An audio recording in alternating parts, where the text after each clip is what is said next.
Bom dia, este é o programa Um Neurônio Também Incomoda, número 12.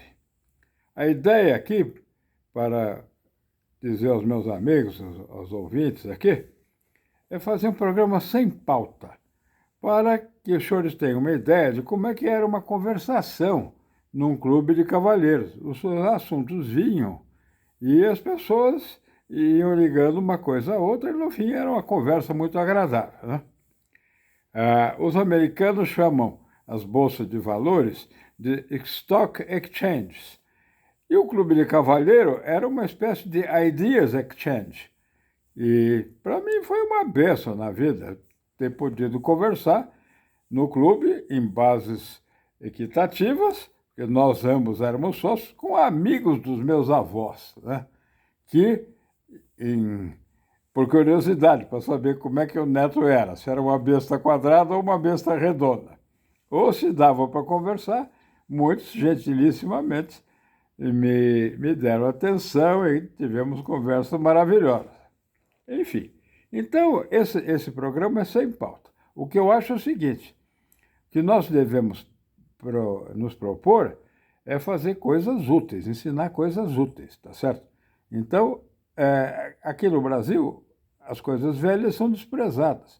Na Inglaterra, tudo que é velho é mais valorizado do que é novo. Aqui é o contrário.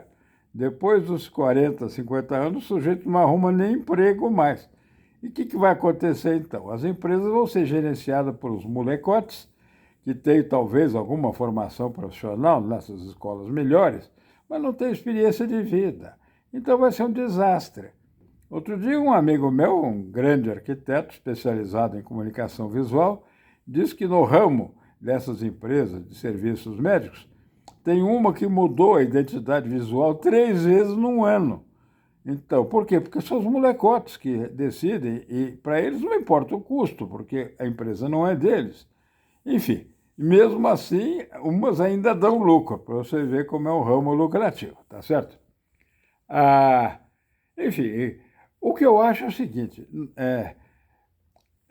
o pessoal discute sobre reforma da educação e tudo. A reforma da educação é a coisa mais simples. Tem que começar na primeira escola, no curso primário. Primeira aula, café da manhã, porque de barriga vazia ninguém aprende nada. Segunda, o café é servido às 7 horas, por exemplo. Então o pessoal vai ser pontual porque às 7h15 param de servir o café.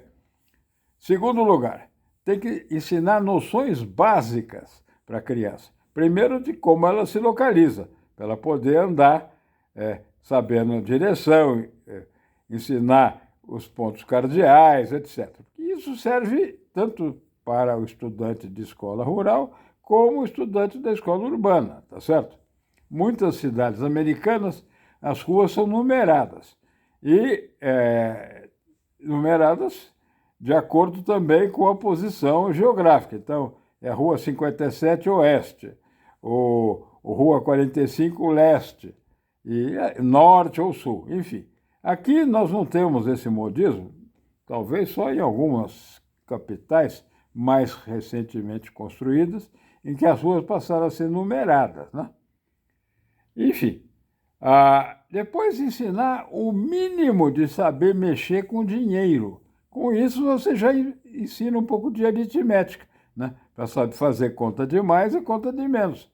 E mostra as cédulas, a estampa da cédula, para a criança saber que uma verdinha vale mais do que duas bege claro, que é no caso das notas de 100 e de 50. Ou que uma amarelinha vale o dobro de uma vermelhinha, no Brasil, no caso das notas de 20 e 10. Enfim, porque eles querem ensinar coisas que absolutamente não interessam, né? Pelo menos não interessam no momento. E nós temos que criar uma geração de pessoas pensantes, antes de mais nada, tá? Enfim, então, reforma da educação. O professor tem que ganhar mais do que o prefeito local, tá? Senão, você vai ter sempre uma educação de 5ª categoria, tá? Enfim, a autoridade do governador do estado é demitir os professores que tentarem transmitir ideologia nas classes e não informações, ou então que sejam incompetentes, é uma besta quadrada, como eu brinquei anteriormente, tá certo? Enfim, então, a ideia do programa aqui é contar coisas absolutamente curiosas, tá? A necessidade desse convívio, inclusive com pessoas de experiências diferentes da sua. Então não adianta você ter um clube só de engenheiro, ou só de advogado e tudo, a conversa vai ficar maçante. Em Londres, meados do século XIX, foi criado o Garrick Club, em homenagem ao célebre ator de teatro de então, David Garrick. Foi feito por gente de altíssimo poder aquisitivo ou de ideias brilhantíssimas, ainda que não fossem ricos ou nobres, tá? E então, construíram um clube para ser clube, um edifício para ser clube, com toda a modernidade da época, numa rua, num bairro que estava em ascensão, que era Covent Garden, né? E foi aberta uma rua, que eles conseguiram que a rua tivesse o nome do clube. É o Garrick Club, que existe até hoje. E a coisa mais interessante foi que no dia da inauguração iam ser escolhidas as cores do clube, tá? E estava aquela briga louca, e não queriam imitar os clubes mais antigos, já existentes, e também não queriam fazer nada mais ousado. E o banquete já estava servido, e o sócio mais velhinho, mais idoso, sentou-se à mesa ávido por receber a entrada, o primeiro prato, tá? E às tantas, quando serve o primeiro prato, ele grita: salmão e pepino. Todo mundo achou que fosse a sugestão dele para as cores do clube e aceitaram. Até hoje, as cores do Garrick Club são salmão e pepino. Inclusive, essas são as cores da gravata do clube, né? Isso pouca gente sabe. E na Inglaterra, muitos cavalheiros usam as gravatas ou dos seus clubes ou das suas organizações militares ou escolares de grande prestígio. Então, existe a gravata da Universidade de Cambridge, existe a gravata da Escola Superior das Elites de Eton e, obviamente, praticamente todos os clubes importantes têm as suas gravatas personalizadas. E sempre como um código secreto, não está escrito na gravata o nome do clube. Só os iniciados é que sabem que aquela gravata é do clube tal, tá certo? E o cavalheiro não vai usar uma gravata de um clube ao qual ele não pertence. Então, até porque as lojas dizem para ele: opa, o senhor é sócio de tal clube aqui? Então, é muito curioso. Isso chama-se comunicação não verbal, viu? Que a gente só vai aprendendo com a vida. Enfim, aqui em São Paulo, não se chegou, pelo menos que eu saiba, a que os clubes tivessem as suas gravatas especiais. E pouca gente sabe também que as cores do Automóvel Clube de São Paulo, que foi o clube mais elegante do Brasil até hoje, não era vermelho e branco, era carmim e branco.